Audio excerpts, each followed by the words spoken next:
ETF index mutual funds నేర్చుకుని stock మార్కెట్లో రాణించాలనుకుంటున్నారా? వెంటనే ఈ నెంబర్కి కాల్ చేయండి.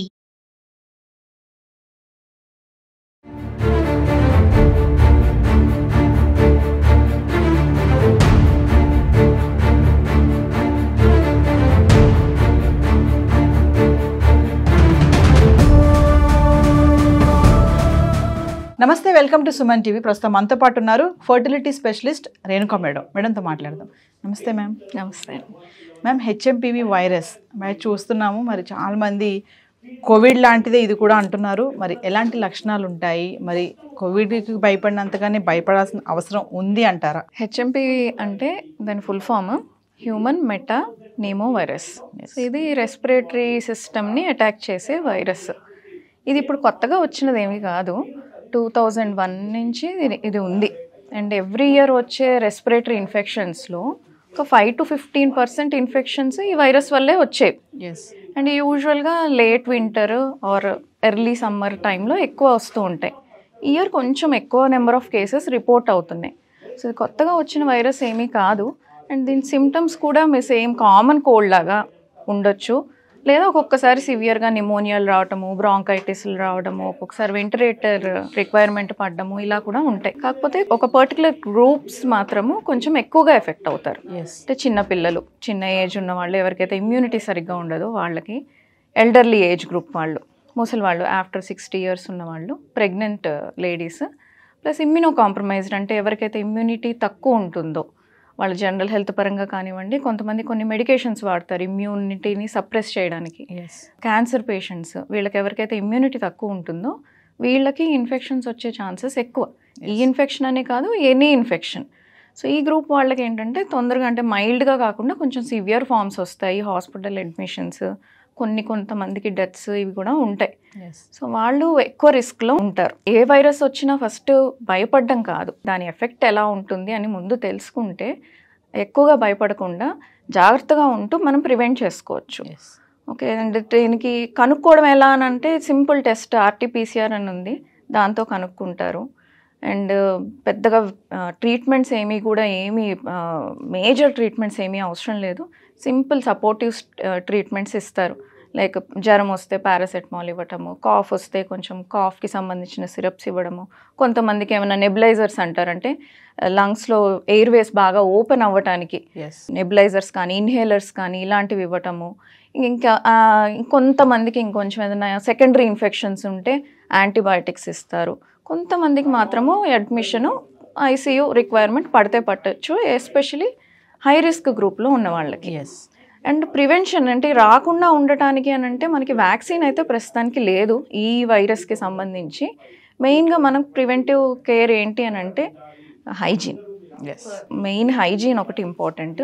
అండ్ రెస్పిరేటరీ ఎటికేట్ అంటారు, అంటే మనకి రెస్పిరేషన్కి సంబంధించిన జబ్బులు రాకుండా ఉండటానికి కొన్ని మేనర్స్ మనకి కోవిడ్లో మనం నేర్చుకున్నవే, మనకు కొత్తవి కూడా కాదు ఇవేమి. మనకి కోల్డ్ కాఫ్ ఏదైనా ఉంటే మాస్క్ వేసుకోవడము, క్రౌడీ ప్లేస్కి వెళ్ళకుండా ఉండటము, ప్లస్ మనం దగ్గినప్పుడు కానీ తుమ్మినప్పుడు కానీ ఏదైనా టిష్యూ కానీ లేకపోతే చేతులు కానీ లేకపోతే ఎల్బో కానీ అడ్డం పెట్టుకొని ఉండటము, అండ్ సిక్ పీపుల్కి ఎక్స్పోజ్ కాకుండా ఉండటము, ఇవి మినిమం బేసిక్ రెస్పిరేటరీ ఎటికేట్ అనమాట. ఇవి ఫాలో అయ్యి హ్యాండ్ హైజీన్ ఫాలో అయితే చాలా మటుకు ఇది స్ప్రెడ్ ఆపొచ్చు. అండ్ ఒకవేళ వచ్చినా మైల్డ్గా, వైరల్ లోడ్ అనేది తక్కువ వస్తుంది అలా ఇవి ఫాలో అయినప్పుడు, మైల్డ్ సిమ్టమ్స్ తోటి బయటపడచ్చు. ఇప్పుడు ఎలా ఉందంటే సిచ్యువేషను, ఏదైనా కొత్తగా వైరస్ వచ్చింది అనగానే ఎక్కువ భయపడిపోయి ఒక 1 or 2 months అన్నీ ఫాలో అవ్వటము, తర్వాత క్రైసిస్ మెల్లిగా స్లో డౌన్ అవుతుంది అనగానే మళ్ళీ ఆ కేర్ అంతా, ప్రివెన్షన్ అన్న, హైజీను, ఈ హ్యాండ్ వాష్ ఇవన్నీ మర్చిపోవడము, మళ్ళీ 3-4 monthsకి ఇంకో కొత్త వైరస్ వచ్చింది అని అంటే మళ్ళీ స్టార్ట్ చేయడము, ఇలా ఉండకూడదు. మనం కోవిడ్ టైంలో మనం నేర్చుకున్నది ఏంటి, అది మర్చిపోకూడదు. అదొక ఎక్స్పీరియన్స్.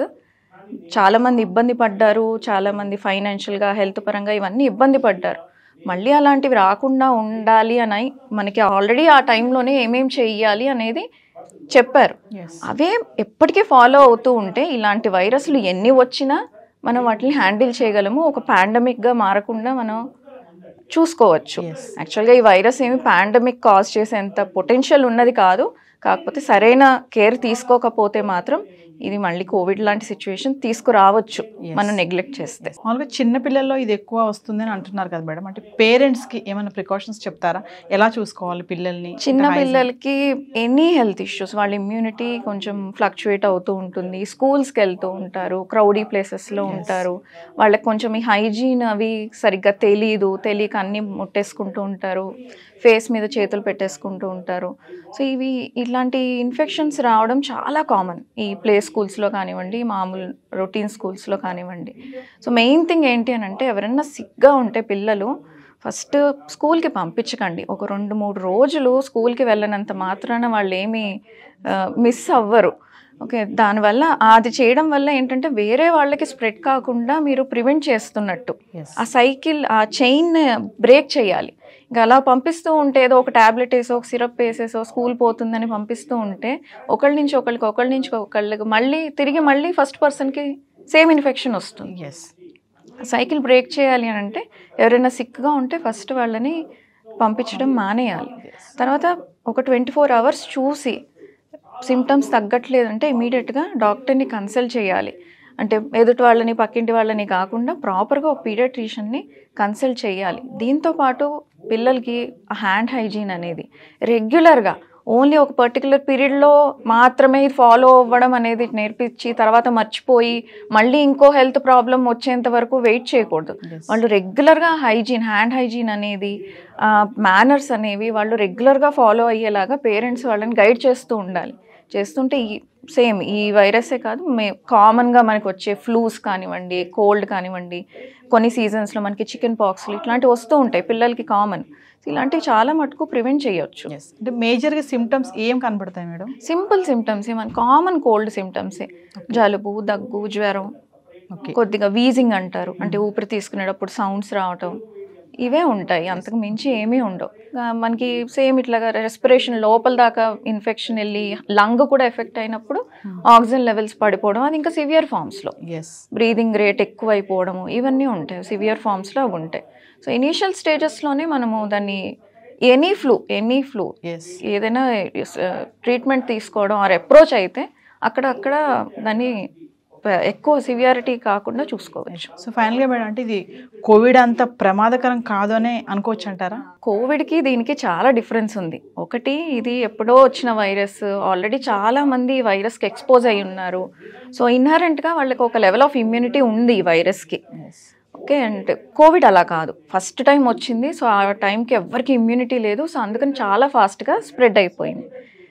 ప్లస్ ఇది మ్యూటేషన్ అవ్వదు, అంటే ఒక ఫామ్ నుంచి ఇంకో ఫామ్కి తొందరగా చేంజ్ అవ్వదు. కోవిడ్ అలా కాదు, మనం ఒక ఫామ్కి వచ్చినప్పుడు దానికి పర్టికులర్ వ్యాక్సినో లేకపోతే మందో కనిపెట్టి అది ఇచ్చే లోపల ఇంకో కొత్తగా మారిపోయింది. సో దాంతో మళ్ళీ దానికి కొత్తగా ఇమ్యూనిటీ రాక మళ్ళీ చాలామంది సఫర్ అవ్వడం అది జరిగింది. ఆ క్వాలిటీ ఈ వైరస్కి లేదు. సో దీనికి కోవిడ్కి ఉన్నంత పొటెన్షియల్ లేదు, ఒక పాండమిక్ క్రియేట్ చేసేంత పొటెన్షియల్ లేదు. కాకపోతే ఇమ్యూనిటీ ఇన్ జనరల్ ఇమ్యూనిటీ తగ్గినప్పుడు లైఫ్ స్టైల్ చేంజెస్ వల్లనో లేకపోతే స్ట్రెస్ వల్లనో లేకపోతే వెదర్ వల్ల ఎన్విరాన్మెంట్ వల్ల in general immunity levels down అయినప్పుడు కొంచెం ఇలాంటి వైరస్ ఇన్ఫెక్షన్స్ యాక్టివేట్ అవుతాయి. సో అలా యాక్టివేట్ అయినప్పుడు స్టార్టింగ్లోనే దానికి మనం కట్టడి చేస్తే ఈ వైడ్గా స్ప్రెడ్ అవ్వకుండా ఆపొచ్చు. Thank you.